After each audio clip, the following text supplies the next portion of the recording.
Kalp krizi geçirirken şiddetli bir şekilde öksürmenin hayat kurtardığına dair kulaktan kulağa yayılan o yaygın bilginin tamamen masal olduğunu biliyor muydunuz?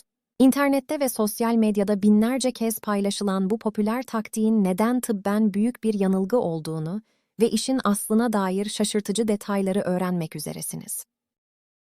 Tıp dünyası, kalp krizi sırasında şiddetli öksürüğün kalbe yapay bir masaj yaparak kan dolaşımını sağlayacağı efsanesini kesin bir dille yalanlar.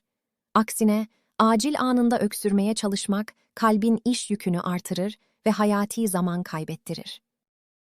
Aslında bu inanış, geçmişte hastane ortamında sadece ve sadece kalp monitörüne bağlı olan hastalar için doktor kontrolünde uygulanan çok özel ve sınırlı bir müdahale yönteminin yanlış anlaşılmasından ibarettir.